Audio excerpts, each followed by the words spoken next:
Can you live without judging you? Let's get into it.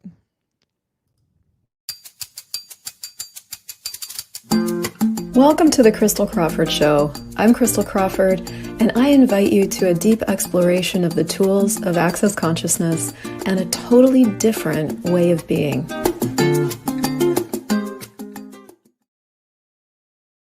Hey, everybody, welcome to the show. And this is going to start a series of about 10 plus lives and conversations on,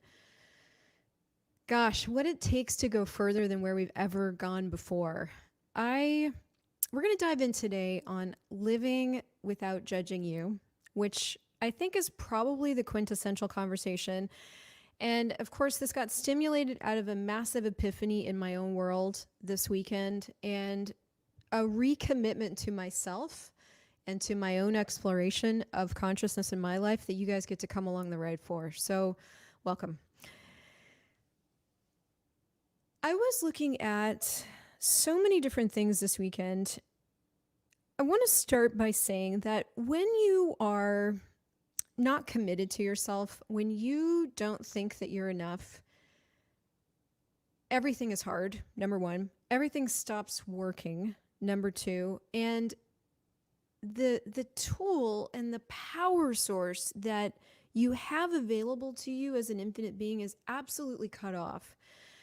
And I've been really, as you guys know, been exploring really vigorously over the last 6 to 7 months in terms of like what I can choose that's going to make things work in my life. And I sent out an email this morning to my list. If you guys aren't on my list, please feel free to hop over to infinitebeingschool.com and get on there, about how I've been and have always tried on realities, but very dynamically lately. I've been trying on choices. I've been trying on realities. And in that exploration, I have found things that really vibe, really work for me, and other things that really don't. And some of these choices and realities I've had to try on for quite some time to find that out. And one of the things that I've been trying on over the last probably 6 to 7 or 8 months is this choice of not really going any farther. Now, that's a little weird. Just even to say it out loud is a little weird. But if I'm honest, I tried it on. I stopped. If you guys have been around for any length of time, you know that I'm the one that's like, let's do a 30 by 30 clearing every day. Let's dive deep into the tools. I've got Post-it notes everywhere around the thing. I mean, these tools got me from who I was, which was completely depressed and anxious and in my head all the time and overthinking and hating myself and having a job that I couldn't change, to here, where I'm with you guys. I'm like more me than I've ever been. I have more allowance for myself than I have ever had. Like, I like myself more than I ever have. I've had the ability to go into these big stretches of time with like, maybe I won't change anything else about me. Maybe I will just like me. That's huge. To go from hating yourself to that is huge. But I'm going to be honest with you, about 8 months ago, I just was like, I'm done. I'm done. And I stopped doing all that stuff. I would have a clearing loop playing every night and all this. And so I've talked about it since then as this thing where I don't want to change me for the rest of my life. I want to be me. And that is true. I do want to be me. Here's what I started to notice in my big grand experiment of letting go of the active use of the access consciousness tools. Nothing got greater. And I can say that with sincerity. I was sitting with this weekend because I really have been trying this and trying that and trying this and trying that and trying this and trying that. And over the weekend, I connected with some people to try to do a thing. Like, I offered copywriting as a service because I like to write. I'm great at it. I can do it as a service. And I got in touch with another certified facilitator who I knew was going through a pivot and said, hey, I'm over here. If you need words, I have them. And she used a phrase that really stuck out at me. And we're going to get to how this ties into living without judging you in just a second. She used this phrase that was 1 foot in and 1 foot out. And it stuck with me. Like she said a bunch of other things, but that phrase rolled around in my world, 1 foot in and 1 foot out. And it rolled around in my world because it articulated something that I'd been doing. I'd had 1 foot in and 1 foot out. And you could, if you've been listening to the show, go, okay, 1 foot into access consciousness, 1 foot out. That would be, I guess, accurate to a certain degree. 1 foot into the tools, 1 foot out, accurate to a certain degree. 1 foot into what? 1 foot out. But when it really came down to it, I've had 1 foot in to myself and 1 foot out. There is really only one commitment that we can make, and that's to ourselves.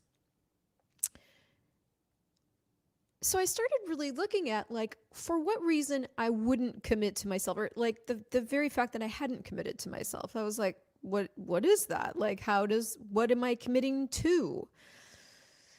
And so it went this way and that way and this way and the other way. And at the very, very base of it, what it was I wasn't willing to commit to the choices and the directions and the urges and the things that I was really interested in because. And some of you know that recently I've put out a conversation on enoughness, like being enough and feeling like I'm not enough. And I've got two or three people that are interested in that. I think because it's hard to apply that to your life and like make it actionable. Like it seems kind of like, how do I know if I'm enough? Which I get. But if I looked at like what I wasn't committing to, it was like, I'm just not willing to commit to me, my choices. And here was why. Because it had seemed like for quite some time that if I made the choice, I wasn't getting the response that I wanted to get. And so I used this series of things that started to happen to live in complete judgment of myself. I had stuff going on. I would show up online. I wouldn't get the response that I wanted. And so I'd go into more judgment about me. And so very unconsciously, I started living in more and more judgment of the choices I would make based on the response I would get, which of course, the response is an indicator of worth and value, right? So all of this is hitting last night, actually. This all kind of came to a head last night. And as this was all hitting, and I was looking at how much judgment I have been living in of myself, I realized that for me to go further, for me to have me, for me to be the leader that I am, I had to be willing to use the tools. Now, so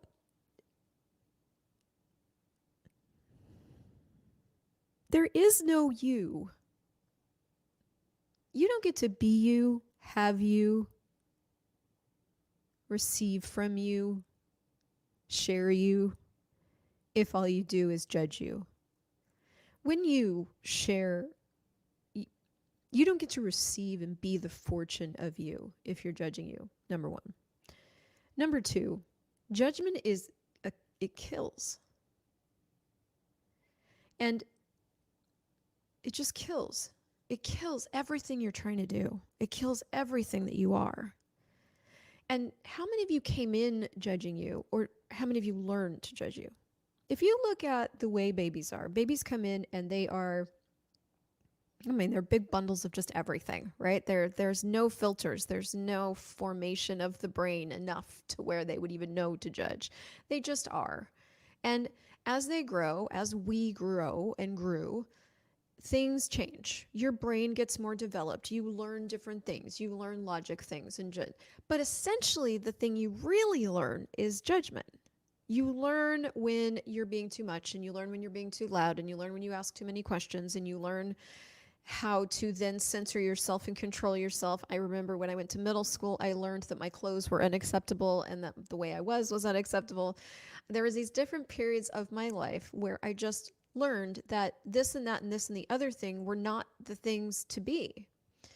And yet they were the things I am. And so that's the part and the thing where we get our wires crossed and we start to go, the thing that I am is not the thing that's okay. And so I have to be something else, but I don't know what that is. So I have to do the research to find out what that is. And who the heck am I going to go learn this from? And we start to learn from everywhere, everything else, but being ourselves.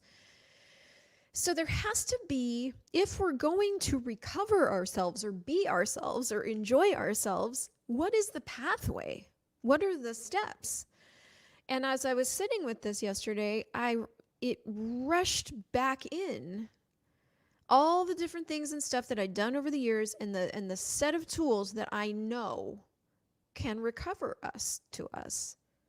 And it starts with a very crazy book, set of things called The 10 Keys to Total Freedom.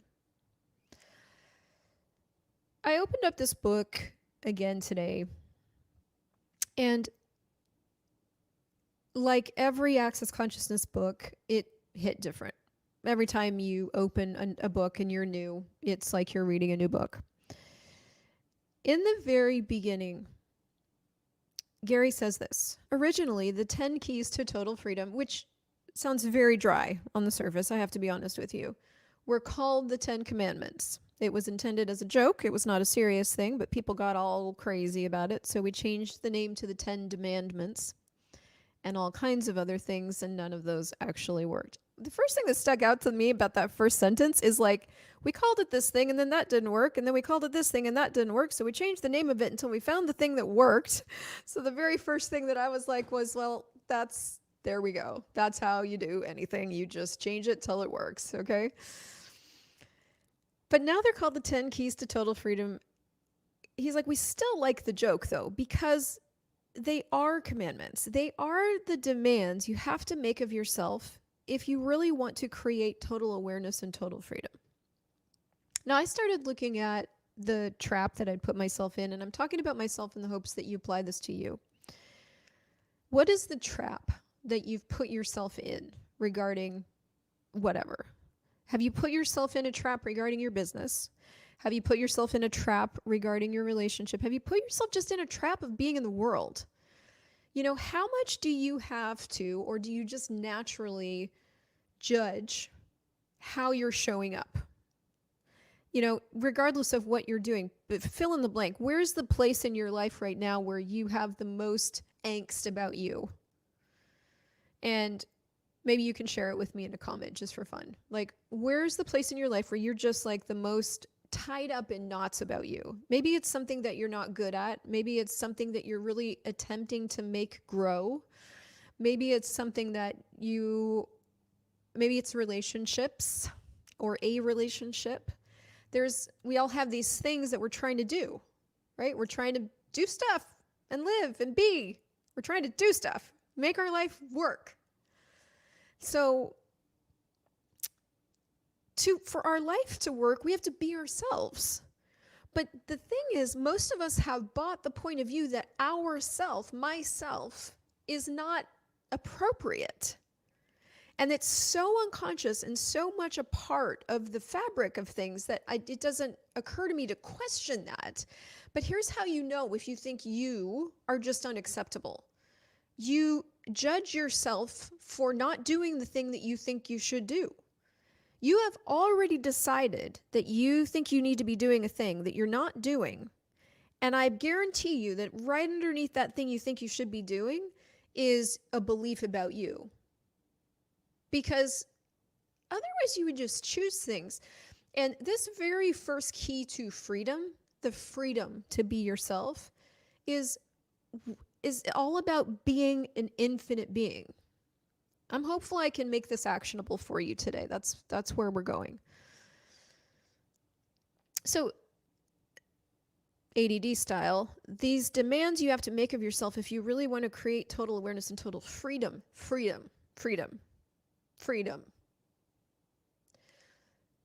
The only person who can create not freedom for me is me. And I'm telling you, I am a champion at this. I will create myself into a trap in 2.5 seconds. How many of you guys are really good at creating yourself into some sort of trap where you are just not free? You're not free to be yourself. You're not free to love yourself. You're not free. You are beholden to something. You're beholden to somebody's opinion. You're beholden to some sort of standard that you've created for yourself. I am the queen of standards. You know, like I realized this weekend in just unraveling all of this for myself that in my business, a lot of what's changed for me is I now need to get it right. I got to get it right. I got to get my messaging right. I got to get my thumbnails right. I got to get the YouTube game right. I go through this too, man. I go in phases where I will tie myself into knots around getting it right and tightening up standards. And then I get so twisted out of shape that I throw away all the standards for a while and just I'm total chaos. But if I was honest with myself, I'm a chaos mage. So then for me not to keep putting myself through that trap of no freedom, I got to recognize, what would an infinite being choose here? What would an infinite being choose? Now, these keys to freedom, this first key to freedom is this is going to take some work.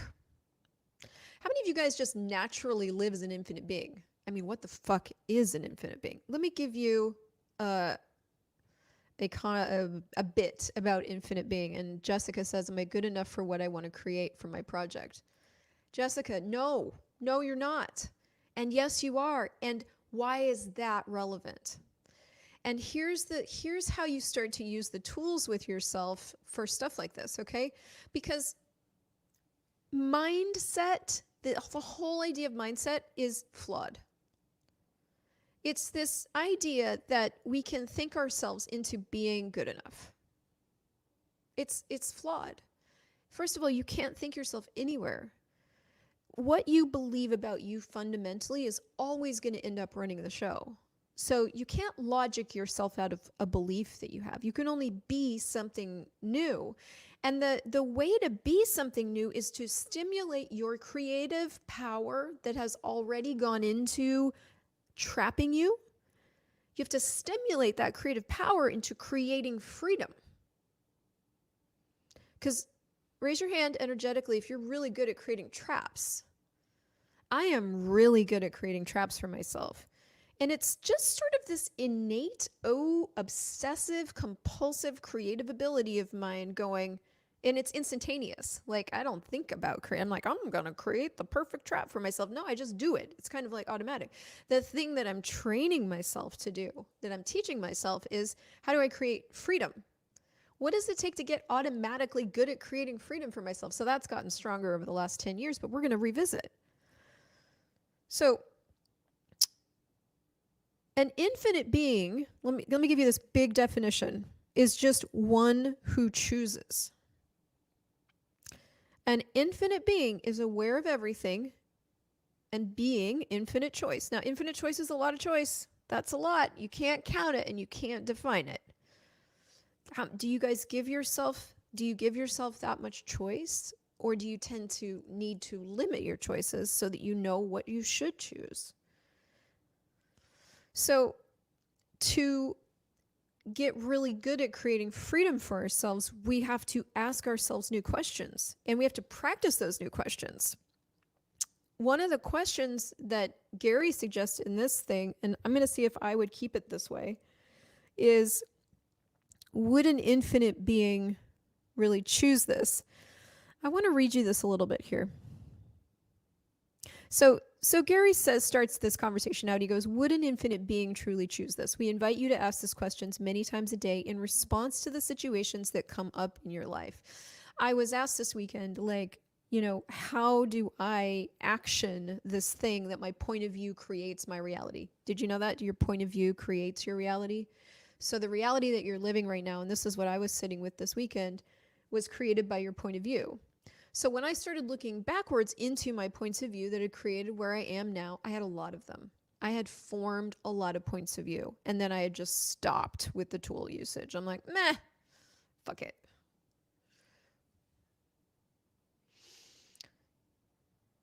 So, forgot my point, so let's just keep going forward. We invite you to ask this question many times a day. Oh, so how do you make this actionable? How do you create freedom for yourself? Well, you have to start actioning the implementation of asking a different question. Like, it's got to be very conscious that you are like, I'm going to learn and teach myself to live as an infinite being. Now, I did not go to infinite being school. I went to finite being school. Okay. You can go to infinitebeingschool.com. Actually, I created one for us. Or you can go to Free Flow with Crystal on Facebook and just join there if you don't want to have to give your email. But there's two choices. There's a really amazing digital course there. So Dane says here, most people have no idea what an infinite being is. They don't have the concept, even when we talk about it, because where do you see infinite beings showing up in your life or in this reality? You don't see it anywhere. The best you can do is to create a fantasy of what an infinite being would be, but that's not what an infinite being is. So you don't know what it is, and you think you don't have the choice to be one. Gary said, the way I personally understood infinite being was by meditating to see how far outside my body I could go in all directions. Initially, I thought it being an infinite being meant that I was outside my body, but that led to the idea that an infinite being didn't have a body. So again, you guys that are watching, if you tap into this space just outside your skin, and you expand all the way out in every direction and try to find where you end.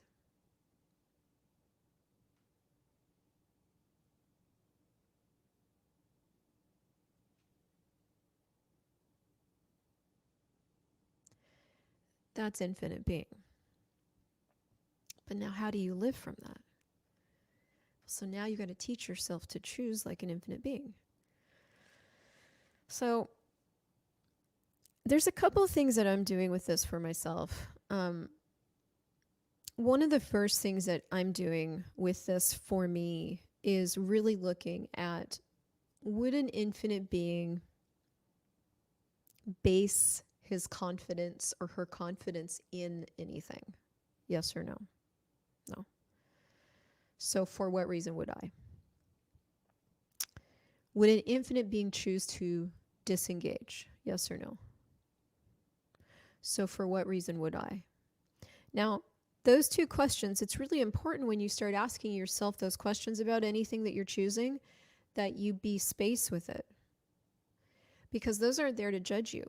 Those are there to really look at, for what reason am I choosing this?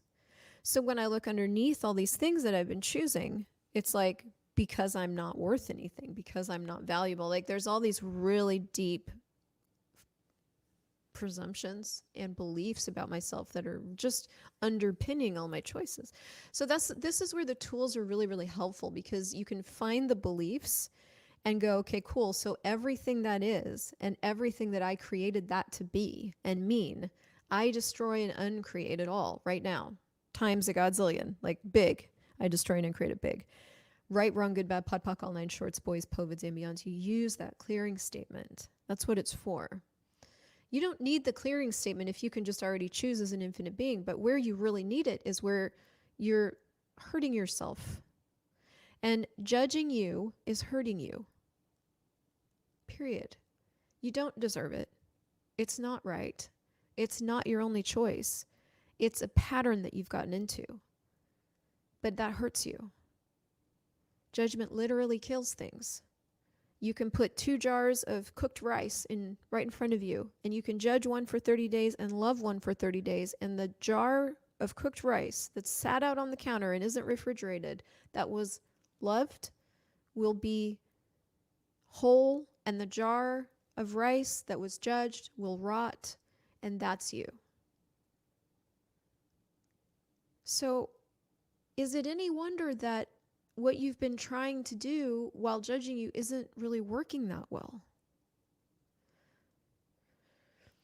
So to render ourselves functional, to be ourselves, to be you, for you to be you, and to be free and aware of what's really true. The other thing about judgment is that it's a lie. It's not true. But it's just these things that we insist are true, and then we insist on proving them not to be true. Like, would an infinite being choose that or something else? So how many places in your life do you just go into autopilot judgment of yourself? Like, if you guys want to comment on where you tend to do that with yourself the most, like, are you being conscious when you're judging yourself, or is it just like that instant unconsciousness? For me, it's been really unconscious how much judgment I've been going into about me. Semi-conscious, like sleeping state, like you know how that dream state when you know you're dreaming but you're slightly awake. It's been kind of like that for me. But regardless, it's like, so what does it take to be conscious, awake, aware, present with me as a being, with you, with what it is that I want to create, which is more awareness and more freedom? That's what I came here to create. Okay, good. So what does that take? So let's use every tool at our disposal to create that. I can't create that on the planet if I'm not choosing it for myself. What did you come here to create? And that's a tricky question because that can go easily into conversations of purpose and meaning, and that's not what I mean by that. But it's like, did you come here to beat yourself up every single day or something else? And would you even be willing to explore the possibility that you could live without judging yourself? Or have you bought somewhere that judging yourself is an essential component to you being greater? Like, if you don't judge yourself, then will you ever grow? Well, let's look from a different point of view. Would an infinite being ever not grow? In fact, for infinite being, is it really about growth or something else? And this is where, in all consciousness conversations, we have to include the earth and the natural world, because if we don't start to really look at how things naturally function, then we're going to be really distracted by how we've decided they should function. And in the natural world, it's natural to grow. It's natural to die, actually. The whole cycle of life is natural. If you look at the cycle of your life, how many deaths have you had and how many lives have you had? And, you know, are you in another birth? Are you in another death? Are you in a natural cycle that you've just judged as wrong and bad? You know, if you didn't judge your natural cycles, then could you just have them? What if we started reframing the way we look at ourselves? How are you currently looking at yourself? And to kind of put this into a finer point and share a little bit more, I have no idea what time it is.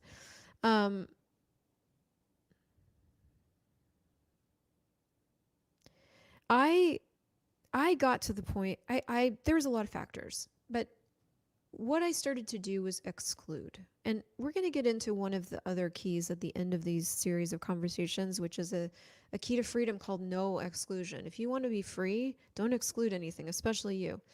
So I started excluding, getting more specific, and there's some brilliance in there. I'm going to lump it all into one big pot for the moment. If we were going to pick it apart, there's pieces, but what that started creating was this smaller and smaller exclusive world. And infinite being is this massive space where everything gets to exist. And I don't have to judge it or exclude it or try to not have it. I can just be everything and have everything and choose anything. And that's how free I am. Now, as I started to let this affect me again, I realized that I started out that way. And then I allowed parents and points of view and school and the world to affect me, to form me differently, to change the way I was functioning. Instead of just being this wildly curious, naive, this was a big thing, right? Everybody's like, you're so naive. I really appreciate my naivete. And so instead of being that, I tried to be cool and fit and all these other things, and left behind the space and the magic of what I brought in the first place. But here's the thing, you can never really lose your being. You can just give it up for a while.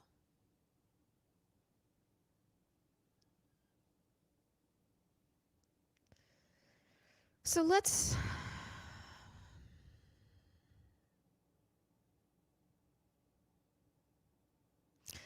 let's do a couple things here as we wrap up.